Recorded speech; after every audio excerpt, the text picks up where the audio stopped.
जय हिंद दोस्तों। हम लोग 1 से लेके 50 तक क्वेश्चन देख चुके हैं। हम लोग रेलवे का प्रीवियस ईयर क्वेश्चन पेपर कर रहे हैं। रेलवे का प्रीवियस ईयर क्वेश्चन कर रहे हैं। घटना चक्र पब्लिकेशन ने अपनी किताब में पिछले 20 सालों के चैप्टर वाइज क्वेश्चन दे रखे हैं। हम उन्हीं क्वेश्चन को कर रहे हैं। उस किताब में पहला चैप्टर नंबर सिस्टम दे रखा है, तो नंबर सिस्टम को ही हम पहले सॉल्व कर रहे हैं। 1 से लेके 50 तक हम पहले पढ़ चुके हैं। पढ़ते हैं क्वेश्चन नंबर 51 से। लिखा है दो धनात्मक पूर्णांक संख्याओं का जोड़ 30 है और उनका अंतर 6 है। दो धनात्मक संख्याएं कोई सी मान लो आप x प्लस बाई, दो धनात्मक संख्याओं का जोड़ कितना है 30 है और उनका अंतर कितना है 6 है। एक तरीका तो ये है कि आप बाई से बाई काट को 2x बराबर ही हो जाएगा, लेकिन हमको डायरेक्ट करना है तो इसको थोड़ी सी अप्रोच बढ़ा लो। अगर आपको पॉजिटिव वैल्यू चाहिए, आपको पॉजिटिव यानी कि x का मान चाहिए, तो दोनों को जोड़ के आधा कर दो। दोनों को जोड़ के आधा कर दो। 30 और 6 36 का आधा कितना हो जाएगा 18। और आपको निगेटिव वाला वैल्यू चाहिए तो दोनों का डिफरेंस करके आधा कर दो। निगेटिव मतलब बाई चाहिए तो दोनों का डिफरेंस करके, यानी कि 6 का आधा 24, 24 का आधा 12। हमसे पूछा है इन दोनों का प्रोडक्ट, यानी कि x इंटू बाई 18 इंटू 12, ये हो जाएगा 18 धाम 180, 18 दूना 36, 180 और 36 होता है 216। ठीक है, बढ़ते हैं नेक्स्ट क्वेश्चन की तरफ।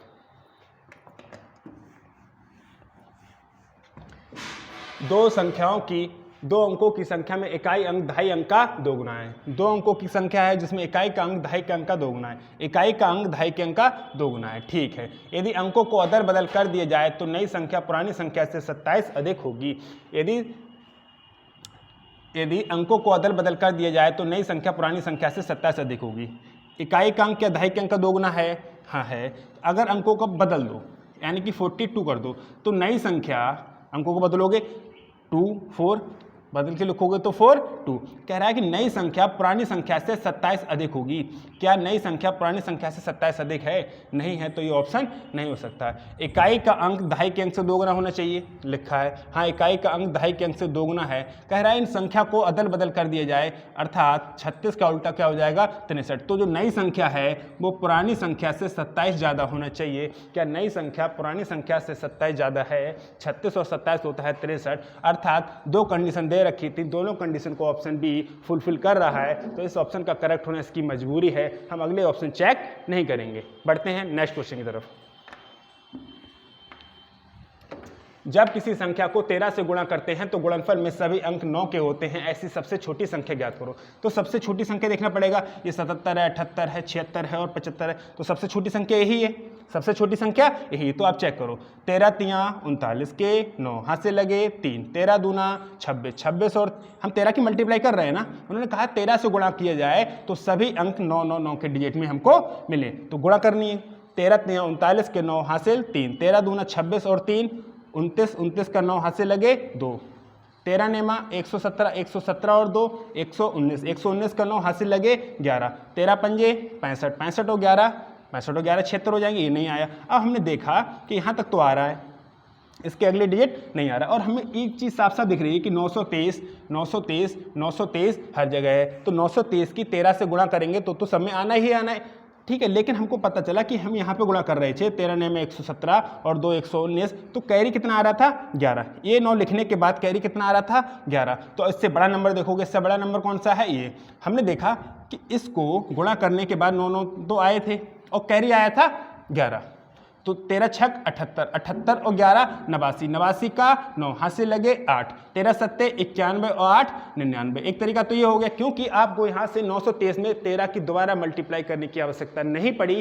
क्यों नहीं पड़ी? क्योंकि आपको कैरी याद था कि हमने देखा था कि यहाँ तक जब हमने गुणा की थी तो कैरी बचा था 11। तो हमने कैरी डायरेक्ट यहाँ तक लिख लिया ना, डायरेक्ट 6 में गुणा की, वरना आपको करना पड़ता स्टार्टिंग से 13 से यहाँ से 3 2 9 6 7 सब में गुणा करनी पड़ती, तब आप इस सवाल का आंसर निकाल सकते थे। 1-2 सेकंड तो कम से कम बचेगा कि 3 की मल्टीप्लाई तो हमको पता है कि 9 9 आना ही है। इसके बाद जब 6 में यहाँ पे 5 में गुणा की थी ना, तब दिक्कत हुई थी ना। तो हमने 13 छक 78 और 11 कैरी था, 89 89 के 9 हासिल 8, 13 सत्ते 91 और 8 99। ठीक है, ठीक है। बढ़ते हैं नेक्स्ट क्वेश्चन की तरफ।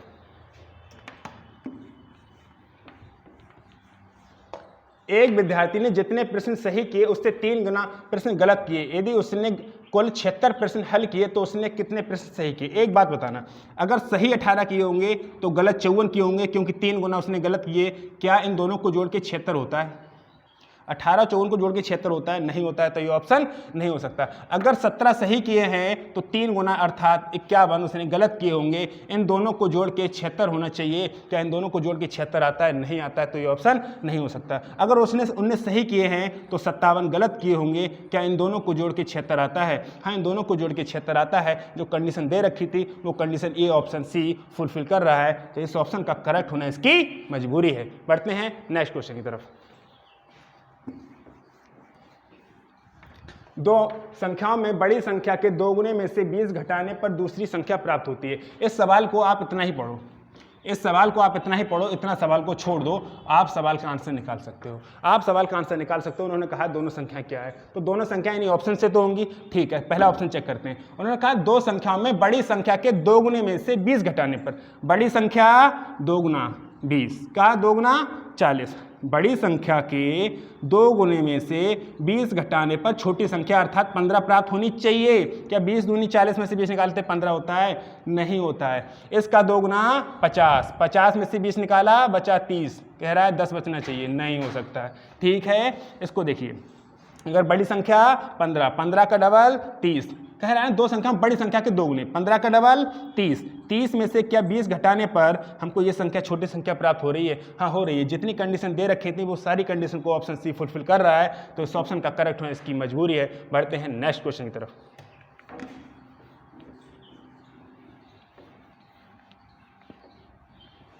लिखा है दो संख्याओं का गुणनफल 32, दो संख्याओं का प्रोडक्ट कितना दे रखा है 32, और देखा है उनका औसत। औसत क्या होता है? औसत ये होता है ना, संख्या उनका जोड़ बटे 2 कितना दे रखा है 6। तो हम यहाँ से बता सकते हैं कि x + y बराबर कितना हो रहा है 6 दूना 12। ऐसी दो संख्याएं जिनका प्रोडक्ट 32 और उनका सम एडिशन 12 है। आप मन में सोच सकते हो, आप मन में सोच सकते हो 8 चौक 32, वरना आपको दिक्कत होगी। छोटी छोटी चीज़ें कैलकुलेशन आप मार के कोशिश तो करके देखो, एक ट्राई तो कर दो। ट्राई करने में क्या जा रहा है? 8 चौक 32 अर्थात मैं x का मान 8 मान लूँ और y का मान मैं 4 मान लूँ, तो 8 चौक 32 और 8 और 4 12 होता है। अर्थात मुझे पता चल गया कि संख्या 8 और 4 है। हमसे पूछा है उनके घनों का योग क्या, तो 8 का घन क्या होता है 512, और 4 का घन कितना होता है 64। इन दोनों को जोड़ दिया जाए तो 576। तो इस सवाल का सही आंसर होगा 576। बढ़ते हैं नेक्स्ट क्वेश्चन की तरफ।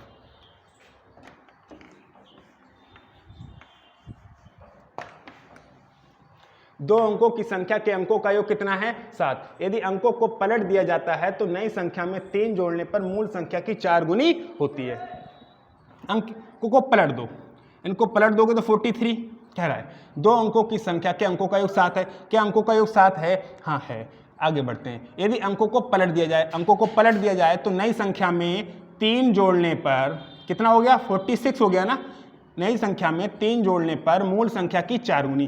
क्या 46 34 का 4 गुना है? क्या 46 34 का 4 गुना है? नहीं है, तो ये ऑप्शन नहीं हो सकता है। अगला बढ़ते हैं। अंकों का योग कितना होना चाहिए 7। अंकों को पलट दिया जाए तो 16, इसमें 3 जोड़ दिया जाए तो कितना हो गया 19। क्या 19 61 का क्या 4 गुना है? 19 61 का क्या 4 गुना है? नहीं है, तो ये ऑप्शन नहीं हो सकता। अगर ये 25 है तो अंकों का स्थान पलट दो तो ये कितना हो जाएगा 52, और कह रहा है नई संख्या में 3 और जोड़ दो, ये हो गया 55। क्या 55 25 का 4 गुना है? नहीं है, तो ये ऑप्शन भी नहीं हो सकता। अब 3 ऑप्शन गलत हो गए तो चौथे का करेक्ट होना उसकी मजबूरी है। लेकिन यहाँ पर हम आपको चेक करके दिखा रहे हैं, लेकिन एग्जाम में आपको चेक करने की जरूरत नहीं है। ये लिखा है 16, अंकों को पलट दो कितना हो जाएगा 61। कह रहा है नई संख्या में 3 जोड़ दो, ये कितना हो गया 64। तो नई संख्या पुरानी संख्या की 4 गुनी होती है, ऐसा सवाल ने कहा है। क्या हमारी जो सवाल ने जो कहा है, हमारा कौन सा ऑप्शन उस कंडीशन को फुलफिल कर रहा है? हमने देखा ऑप्शन डी उस कंडीशन को फुलफिल कर रहा है। आप इन सवालों को बहुत तसल्लीपूर्वक करोगे। जैसे आपने देखा 34 को अगर डबल करोगे 43, भाई 4 गुना करना है। 34 का 4 गुना समझ रहे हो, 100 से ऊपर पहुंचना चाहिए। 61 का डबल अंक पलट रहे हो तो 16 आ रहा है, और उनको बढ़ाना चाहिए, यानी कि इसका 3 4 गुना करोगे 6 चौक 24 200 से ऊपर जाना चाहिए, 240 से नहीं हो सकता। अब 25 का 4 गुना करोगे 100 से ऊपर जाना चाहिए, ये तो 52 हो रहा। इस तरीके से आप अगर आपने आदत बना ली ना, तो आपने आदत बना ली तो ऑप्शन को बिना पेन छुए, पेन को यूज नहीं करना। अगर आप एग्जाम दे रहे हो ऑनलाइन तो आपको माउस पकड़े हो तो माउस को पकड़े ही रहना है, उसको डायरेक्ट ही टिक करना है कि ऑप्शन डी होगा। कैसे होगा? बहुत सारी प्रक्रिया आपके माइंड में होगी, कॉपी कलम पे कुछ नहीं। बढ़ते हैं नेक्स्ट क्वेश्चन की तरफ।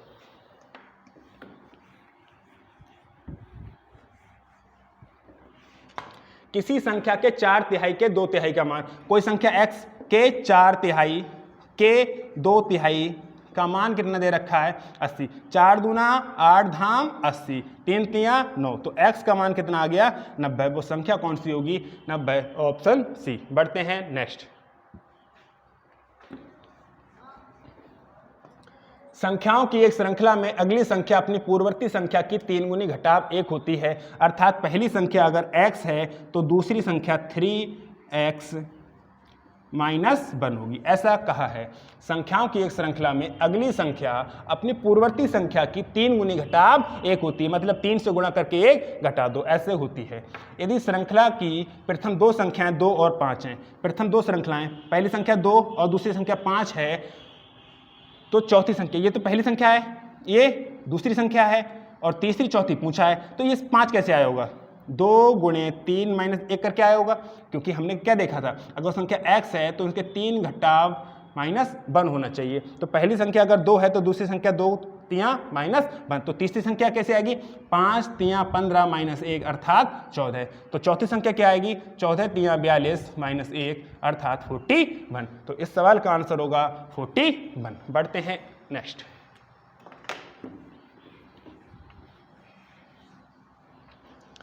यदि किसी संख्या को 133 से विभाजित किया जाता है तो शेष 21 बचता है, यदि उस संख्या को 19 से विभाजित किया जाए तो शेष क्या बचेगा। 133 से विभाजित करने पर शेष 21 बचता है, इसका मतलब क्या होगा वो संख्या 133 प्लस 21 ही होगी, अर्थात 154 रही होगी, 154 रही होगी, क्योंकि 133 को भाग कर रहे हैं हम 33 से, 133 से तो रिमाइंडर 0 मिल रहा है, हमको रिमाइंडर कहाँ से मिलेगा सिर्फ 21 से, तो जरूरी थोड़ा ना है कि 133 का मल्टीपल एक ही हो सकता है 133 के प्लस 21 हो, कोई ना कोई संख्या, क्योंकि ये तो रिमाइंडर 133 से अगर इसको भाग करेंगे तो रिमाइंडर 0 देगा, ये तो रिमाइंडर 0 देना है, तो रिमाइंडर मिलेगा कहाँ यहाँ से, जैसे 1/5 लिखा है तो इसका रिमाइंडर क्या होगा, इसका रिमाइंडर क्या होगा 1 होगा।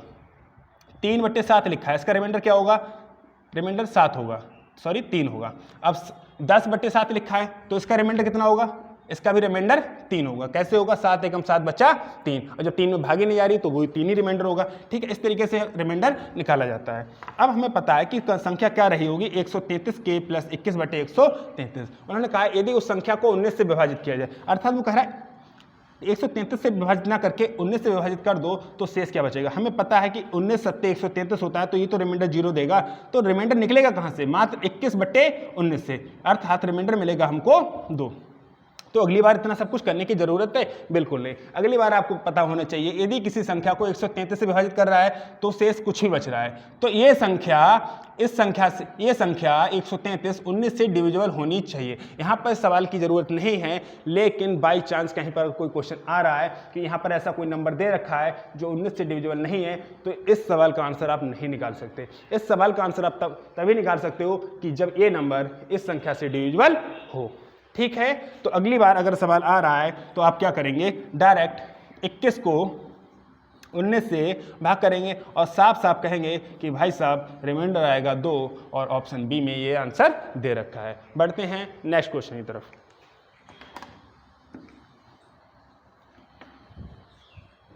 उन्होंने कहा है किसी 2 अंकों की संख्या एवं संख्या के अंकों को परस्पर बदलने से प्राप्त संख्या का योग कितना है, 110 है। कह रहा है 38 पलट दो कितना 83, क्या 38 और 83 को जोड़ के 110 मिलता है, नहीं मिलता है, तो ये ऑप्शन नहीं हो सकता है। आगे बढ़ते हैं 73 73 है, अगर अंकों का स्थान पलट दिया जाए तो 37 हो जाएगा, क्या इनको जोड़ के 110 मिलता है, हाँ 110 मिलता है, तो ऑप्शन ये सही होगा। आगे लिखा है तो संख्या ज्ञात कीजिए जबकि उसके अंकों का अंतर 4 होने चाहिए, क्या उसके अंकों का अंतर 4 है, 7 में से 3 निकाल के 4 मिलता है, हाँ मिलता है, तो सारी कंडीशन को ऑप्शन बी फुलफिल कर रहा है। तो आगे क्या दे रखा है क्या नहीं दे रखा है इस बात से कोई फर्क नहीं पड़ता है, आपने जिस क्वेश्चन ने जो पूछा था वो उन सबको ये ऑप्शन भी फॉलो कर रहा है। जब फॉलो कर रहा है तो हम टिक करेंगे और आगे बढ़ेंगे। चलते हैं नेक्स्ट क्वेश्चन। 2 संख्याओं का योगफल 20, 2 संख्याओं का योगफल कितना दे रखा है 20 और उनका गुणनफल अर्थात उनका प्रोडक्ट कितना दे रखा है 91। आप कोशिश कीजिए, आप कोशिश कीजिए ऐसे कौन से नंबर होंगे कि जिनको जोड़ के 20 और इनका प्रोडक्ट करें तो 91 आए। 13 सत्ते 91, तो x बराबर 13 मान लीजिए और y बराबर 7। क्योंकि इन दोनों को जोड़ दिया जाए तो 20। आप कोशिश कीजिए, अगर आप इसको निकालने बैठ गए x और y के, तो आप सोचो कि एग्जाम में आप कर पाओगे, नहीं कर पाओगे, बहुत समय चला जाएगा। एग्जाम में आपको सीमित समय में एक्यूरेसी के साथ क्वेश्चन को सॉल्व करना है। उन्होंने पूछा है व्युत्क्रमों का योगफल, तो इसका व्युत्क्रम क्या होगा 1/13। इसका व्युत्क्रम क्या होगा, व्युत्क्रम का मतलब होता है अपोजिट। ठीक है, पहला सवाल जो दे रखा था इस नंबर सिस्टम का, उसमें भी व्युत्क्रम का यूज है। आप देख सकते हैं पिछली वीडियो में जाके कि जो पहला क्वेश्चन है उसमें भी इस व्युत्क्रम का यूज है। तो आप कैसे करेंगे इसको सॉल्व, एलसीएम लिया जाता है 13 7 91, यहाँ पर 7 आ जाएगा और यहाँ पर 13, तो ये आ जाएगा 20/91। 20/91 दे रखा है ऑप्शन बी में, तो इस सवाल का सही आंसर होगा ऑप्शन बी। बढ़ते हैं नेक्स्ट।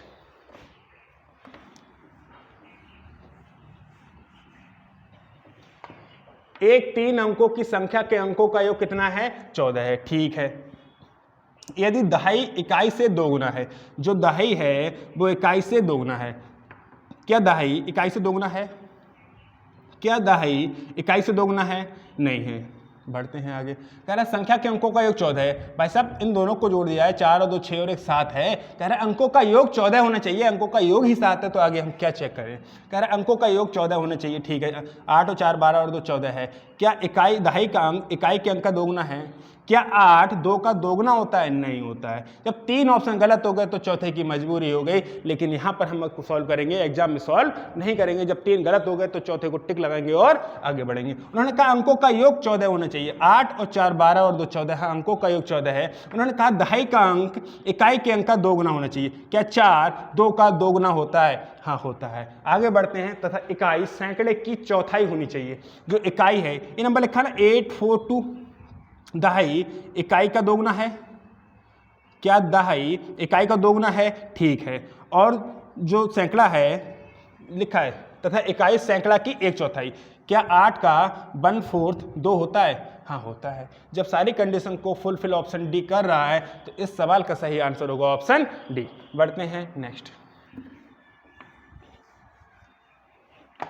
3600 को किस न्यूनतम संख्या से विभाजित करें ताकि भागफल पूर्ण घन हो जाए। न्यूनतम संख्या, तो 3600 को न्यूनतम संख्या, न्यूनतम ऑप्शन उठाओ ना, सबसे न्यूनतम ऑप्शन दे रखा है 9। अगर 9 से भाग करेंगे तो आएगा 400। क्या 400 पूर्ण घन होता है, क्या 400 पूर्ण घन होता है, नहीं होता है 400 पूर्ण घन, तो ये ऑप्शन नहीं हो सकता है। बढ़ते हैं नेक्स्ट ऑप्शन चेक करने के लिए, न्यूनतम। इसके बाद कौन सा न्यूनतम, क्योंकि अगर आप बड़ा से बड़ा ऑप्शन चेक नहीं करेंगे। पर एक बात बताइए, उन्होंने पूछा है कि न्यूनतम ऑप्शन बताइए, न्यूनतम संख्या बताइए। अगर आपको बड़ी ऑप्शन मिल भी गया तो करोगे क्या, आपसे पूछा क्या था न्यूनतम, तो ऑप्शन को आपको न्यूनतम चेक करना है। आपसे पूछा कि मैक्सिमम बताओ, सबसे बड़ा से बड़ा ऐसा कौन सा होगा नंबर होगा, तो आपको बड़े से नंबर से चेक करना है। उन्होंने कहा था न्यूनतम, तो हम 9 से चेक किया, 9 से चेक किया, मिला 400, 400 पूर्ण घन होता नहीं है, तो अब चेक करेंगे 50। तो 3600 को 50 से भाग करेंगे 0 और 5 से काटेंगे, 5 7 35 और 5 दूना 10, यानी कि 72। क्या 72 पूर्ण घन होता है, 72 भी पूर्ण घन नहीं हो सकता, तो ये भी ऑप्शन नहीं हो सकता। अब 3600 को हम भाग करेंगे कितने से, 300 से, क्योंकि इससे बड़ा कौन सा है 3। मन में करना है इन चीज़ों को, मैं यहाँ पर लिख के दिखा रहा हूँ, ये मत सोचना कि इतना बड़ा हो रहा है। ऐसा विदिन सेकंड विदिन 5 सेकंड का खेल है ये चीज़, वरना आप लिखने कर लेंगे तो पता चले कि आधी चीज़ें भूल गए, कि कुछ याद आ रहा है कुछ याद नहीं आ रहा है, और एग्जाम में बैठ के याद नहीं आता है। क्यों ना कॉन्सेप्चुअल क्लियरिटी होनी चाहिए और ऑप्शन का यूज करना आना चाहिए, वो चीज़ हम सीख रहे हैं यहाँ पे। अगर 3 से काटेंगे तो ये आ जाएगा 12। क्या 12 किसी का पूर्ण घन होता है, नहीं होता है। तो एक बात बताइए, क्या आपको 9 से 4, क्या 3600 को 9 से भाग नहीं होती मन में, क्या 3600 को 9 से भाग नहीं होती मन में, 400 नहीं दिखता, क्या 400 पूर्ण घन होता है, नहीं, ये भी नहीं, ये भी नहीं, ये भी नहीं। तो 3 गलत, तो चौथे का करेक्ट होना इसकी मजबूरी है। लेकिन हम फिर भी यहाँ पर सवाल को चेक करेंगे क्या ऐसा है रियलिटी में। तो 3600 को हम 450 से डिवाइड करेंगे, 0 9 से काटिए, 9 पंजे 45, 9 चौक 36, 40/5, ये हो गया 8। क्या 8 किसी का पूर्ण घन होता है, हाँ 8 2 की पावर 3 होता है, अर्थात 8 पूर्ण घन होता है। तो इस सवाल का सही आंसर होगा ऑप्शन डी। बढ़ते हैं नेक्स्ट क्वेश्चन की तरफ। क्वेश्चन ने कहा यदि दो संख्याओं में से बड़ी संख्या के 3 गुने को दो संख्याओं में से बड़ी संख्या के 3 गुने को छोटी संख्या से भाग दिया जाए तो भागफल व शेषफल प्रत्येक 6 है। यदि छोटी संख्या के, इतना ही पढ़ लो कम से कम, वरना ज़्यादा हो जाएगा तो भूल जाओगे। उन्होंने कहा बड़ी संख्या कोई निकालो, तो बड़ी संख्या कौन सी होगी आपको तो पता है नहीं, तो बड़ी संख्या आपने 16 मान लिया, चेक ही तो करना है। तो बड़ी संख्या के 3 गुने को दो संख्याओं में से बड़ी संख्या के 3 गुने को छोटी संख्या से भाग दिया जाए तो भागफल व शेषफल प्रत्येक 6 प्राप्त होते हैं। तो ये 48 हो रहा है ना, तो 48 को किस नंबर से भाग दिया जाए कि भागफल और शेषफल दोनों 6 प्राप्त हों। तो आप सोच सकते हैं कि 7 से भाग करेंगे तो 7 छंग 42, भागफल और शेषफल दोनों कितने प्राप्त होंगे, 6। तो आपको ये चीज़ समझ आ गई कि जो छोटी संख्या है वो कौन सी है, 7, और बड़ी संख्या 16 और छोटी संख्या 7। तो नेक्स्ट कंडीशन दे रखी है उसको भी तो ये ऑप्शन फुलफिल करने करे तभी तो सही है, आधे से काम नहीं चलेगा ना। आगे बढ़ते हैं। यदि छोटी संख्या के 5 गुने, छोटी संख्या कौन है, 7 का 5 गुना कितना हो जाएगा, 35 को बड़ी संख्या से भाग दिया जाए, बड़ी संख्या कौन 16 से भाग दिया जाए तो भागफल 2 और शेषफल 3 प्राप्त होते हैं, ऐसा कहा है क्वेश्चन ने। तो 16 दूना 32, क्या 3 मिला शेषफल, मिला, क्या 2 मिला भागफल, मिला। क्या जितनी कंडीशन दे रखी थी सवाल में सभी कंडीशन को ऑप्शन ए फुलफिल कर रहा है, हाँ कर रहा है, तो इन ऑप्शन का क्या करोगे, इसको टिक करो और आगे बढ़ो। पढ़ते हैं नेक्स्ट क्वेश्चन की तरफ। उन्होंने कहा है किसी धनात्मक संख्या व उसके व्युत्क्रम का योग उस संख्या व उसके व्युत्क्रम के अंतर का 3 गुना है। तो कोई धनात्मक संख्या व उसका व्युत्क्रम क्या होगा, 1/x, ठीक है, उस संख्या तथा उसके व्युत्क्रम का अंतर का 3 गुना है, ऐसा कहा है। तो ये हो जाएगा x + 1/x बराबर 3x - 3/x। 3x इधर है, x इधर जाएगा, क्या मिलेगा यहाँ पर 2x, 1/x और इधर से आएगा तो 3/x, ये हो जाएगा। इन दोनों को जोड़ दिया जाए तो 4/x बराबर 2x। तो आप देख पा रहे हैं 2x, 2 दूना 4, तो क्या हो जाएगा x² बराबर 2। जब x² बराबर 2 है तो x बराबर हो जाएगा √2। ठीक है, ठीक है, बढ़ते हैं नेक्स्ट।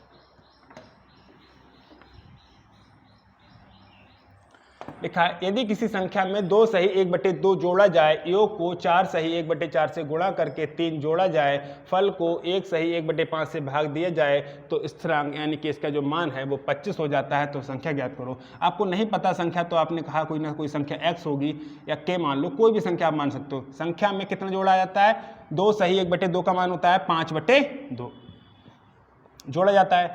योग को, इस योग को 4 सही 1/2 अर्थात 4 दूनी 8 और 1 9/2 से गुणा किया जाता है और फिर इसमें 3 जोड़ा जाता है, और फिर इसमें 3 जोड़ा जाता है। इस पूरे को 5 सही 1 सही 1/5 अर्थात 6/5 से भाग दिया जाता है। तो जो मान आता है वो मान आता है 25। तो हमसे पूछा है संख्या क्या है, तो संख्या क्या है हमें ऑप्शन से चेक करना पड़ेगा। तो आप इसको थोड़ा देर ब्लैंक कीजिए। अब हमें मान निकालना है, इसको ब्लैंक कीजिए। हमें मान निकालना है k का। तो k का मान कैसे निकालेंगे, हम k का मान ऐसे निकाल सकते हैं, डायरेक्ट हम कोशिश करो मन में करना है इन चीज़ों को, मैं यहाँ पर करके दिखा रहा हूँ। जब भाग का साइन हटता है तो इन सिंबल उल्टे हो जाएंगे, जब भाग का साइन हटेगा गुणा तो 5/6 हो जाएगा, 6/5। अब 5 से काटूंगा तो ये 25 हो जाएगा और 6 पंजे 30 हो जाएगा, अर्थात मैं इधर कह सकता हूँ कि यहाँ पर कितना आ रहा है 30। अब एक बात बताइए, इसका कोई मान है, इसका भी कोई मतलब नहीं है। जब 3 उधर जाएगा 30 में से निकलेगा, क्या बचेगा 27 बचेगा ना, ठीक है। अब 9 तिया 27, तो 2 तिया 6, ये क्या हो जाएगा k + 5/2 बराबर हो जाएगा 6। तो k बराबर 6 - 5/2। तो 6 दूना 12 में से 5 निकाले 7/2 और 7/2 को लिख सकते हैं 3 सही 1/2। तो इस सवाल का सही आंसर होगा 3 सही 1/2। बढ़ते हैं नेक्स्ट क्वेश्चन की तरफ।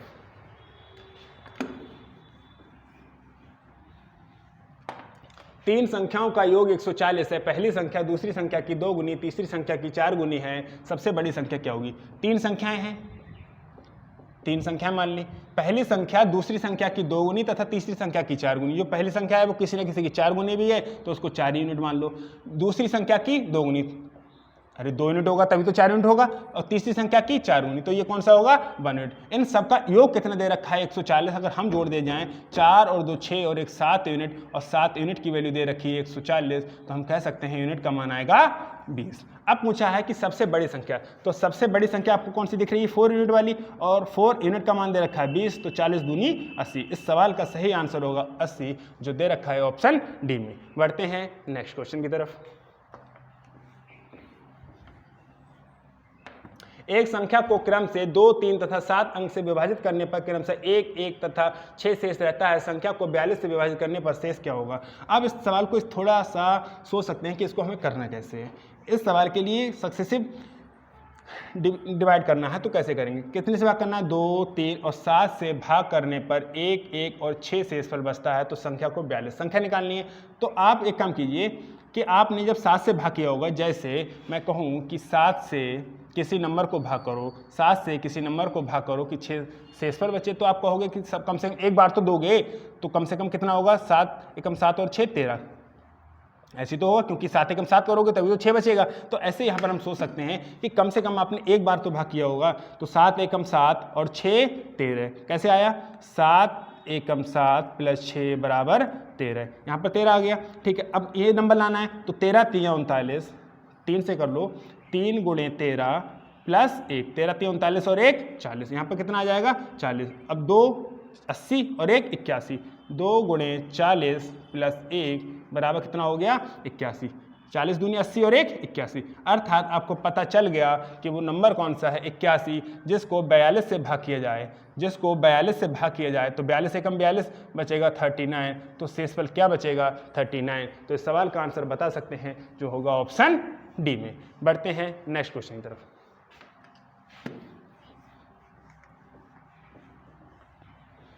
1 से 100 तक की पूर्ण संख्याओं का जो अंक 2 या 5 से विभाज्य है उनका एक बताएं। देखिए, हमने देखा था पहले फर्स्ट वीडियो में इन चीज़ों को हमने बहुत अच्छे से क्लियरली समझाया है कि जब 1 से लेके यहाँ तक नंबर होते हैं तो कैसे नंबर फाइंड करते हैं। 1 से लेके 100 तक तो पहला नंबर 2, 4, 2 से कटने वाला क्या होगा? ऐसे होगा। अगर हमको नंबर ऑफ टर्म निकालने हैं तो कैसे निकालते हैं? Last term minus first term upon difference plus 1 निकालते हैं ना। ये 98/2 49 और 1 50। ठीक है, अब इसका हमको अगर सम निकालना है तो सम क्या होता है? n/2 first term plus last term, ये होता है ना। ठीक है, n का मान कितना दे रखा है? 50, तो 50/2 ये हो जाएगा 25 और ये हो जाएगा 102। तो 25 एकम 25, 25 दूनी 50, 25 दूनी 50 तो ये हो जाएगा और 25 एकम 25, तो 2550 आंसर आया। ठीक है, ये तो 2 से डिवीजन निकाला ना। अब आपको निकालना है 5 से डिवीजन। तो पहली संख्या 5 होगी, फिर 10 होगी, फिर 15 होगी, डॉट डॉट डॉट 100 होगी। यहाँ पर अगर हम नंबर ऑफ टर्म निकालें तो बात तो वही है, 5 से डिवीजन निकालोगे तो 5 के नंबर ऑफ टर्म आएंगे, 2 से डिवीजन निकालोगे तो 2 से टर्म आएंगे जितने भी हैं। तो कैसे निकालते हैं? Last term minus first term upon difference. इस बार डिफरेंस 5 का है, पहले डिफरेंस 2 का था। ठीक है, प्लस 1। क्या 100 में से 5 निकाला? 95, 95/5 का मतलब 19, 19 और 1 20। अब हमको इसका सम निकालना है तो सम क्या होता है? n/2 अर्थात 20/2 a प्लस l, यानी कि first term plus last term. First term 5 है और लास्ट टर्म कितना है? 100। तो हम बता सकते हैं कि 10 आएगा और ये आएगा 105। इन दोनों की गुणा करेंगे तो 1050। हमसे पूछा है इन दोनों का जोड़ के सम बताओ, तो 2550 और इन दोनों का सम पूछा है तो हम बता सकते हैं 2550 प्लस 1050, ये हो जाएगा 3600। ठीक है, चलें बड़े आगे बढ़ते हैं नेक्स्ट क्वेश्चन की तरफ।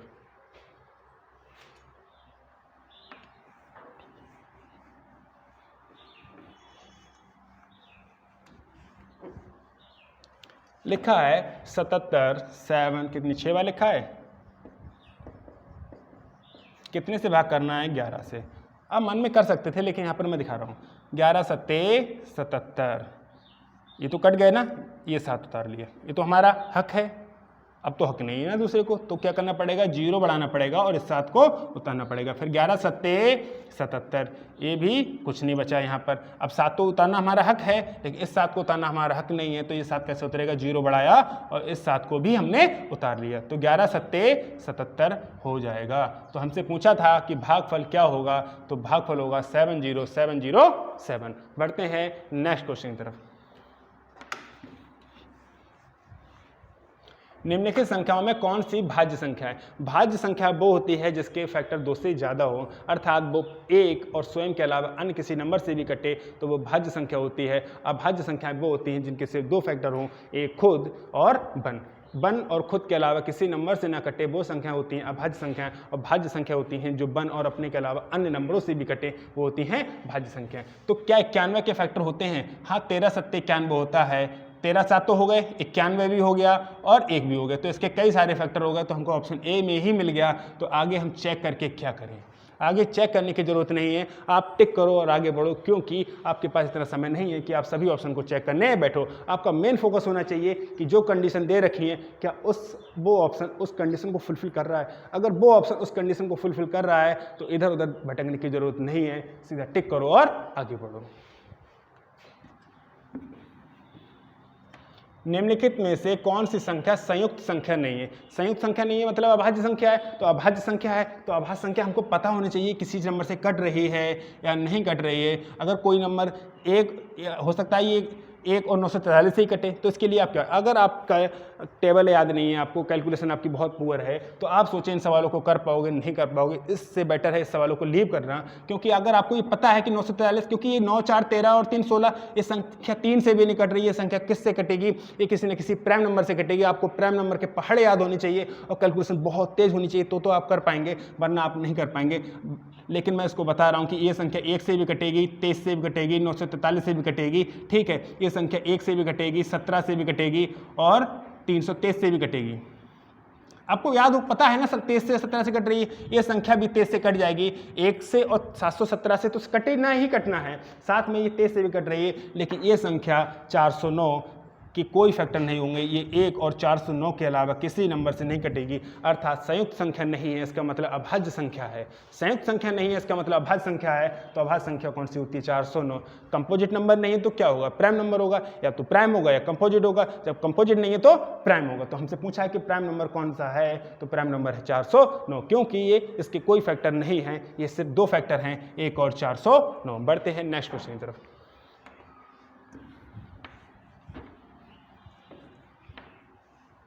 निम्नलिखित में से कौन सी एक विषम भाज्य संख्या, विषम हो और भाज्य हो, भाज्य का मतलब 2 से ज्यादा फैक्टर हो। तो ऑप्शन चेक करते हैं, क्या विषम है? हाँ विषम है। क्या भाज्य है? हाँ भाई साहब, ये 1 से भी कटती है, 3 से भी कटती है, 5 से भी कटती है और 15 से भी कटती है। 2 से ज्यादा फैक्टर हो गए तो ये भाज्य है। तो अगले क्या दे रखा है क्या नहीं दे रखा है कोई फर्क नहीं पड़ता है, आप टिक करो और आगे बढ़ो। 1050 रुपए को 1500 आदमियों तथा औरतों के बीच इस प्रकार बांटा जाता है कि प्रत्येक आदमी को 1 रुपए तथा प्रत्येक औरत को 50 पैसे प्राप्त होते हैं, तो औरतों की संख्या कितनी है? एक बात बताइए, पूछा है कि औरतों की संख्या कितनी है, तो औरतों की संख्या कहां से लाओगे? मोहल्ले में से उठा के? नहीं, अरे भाई लिखा है कि ऑप्शन में से उठाना है। अगर औरतों की संख्या 800 है और दोनों 1500 हैं, तो आदमी कितने होंगे? 700। क्लियर? ठीक। औरतों को कितना मिल रहा है? एक औरत को 50 पैसे, तो 800 औरतों को कितने मिलेंगे? 400 रुपए। एक आदमी को मिलता है 1 रुपए, तो 700 आदमी को कितने मिलेंगे? 700 रुपए। इन दोनों का जोड़ आ रहा है 1100 रुपए। कह रहा है 1050 रुपए बांटने हैं, क्या कंडीशन फुलफिल हो पा रही है? नहीं हो पा रही, तो क्या ये ऑप्शन होगा? नहीं होगा। अगर 900 औरतें हैं तो 600 आदमी होंगे, क्योंकि इन दोनों का जोड़, 900 औरतें हैं, इन दोनों का जोड़ क्योंकि कितना होना चाहिए? 1500। कहा है रहा? ठीक। अब उन्होंने कहा है कि औरतों को दे रहे हो आप 50 पैसे। कितना? 50 पैसे। तो 900 औरतों में 50-50 पैसे बांटोगे तो कितना रुपए बांटोगे? 450 रुपए। और 600 आदमी में 1 रुपए बांटोगे, 1-1 रुपए बांटोगे तो कितना रुपए बांटोगे? 600 रुपए। इन दोनों को जोड़ दिया जाए तो 1050 रुपए जो दे रखा है ऑप्शन इसमें। इस प्रकार हम देख पा रहे हैं कि सारी कंडीशन को ऑप्शन फुलफिल कर पा रहा है कि 900 और 600 को जोड़ के हुए 1500, और इन दोनों के कलेक्शन को जोड़ दिया जाए तो 1050 रुपए हो रहा है। इस तरीके से हमने 25 क्वेश्चन कंप्लीट किए। नेक्स्ट वीडियो में भी हम 25-25 क्वेश्चन करके करेंगे। ठीक है, मिलते हैं नेक्स्ट वीडियो में।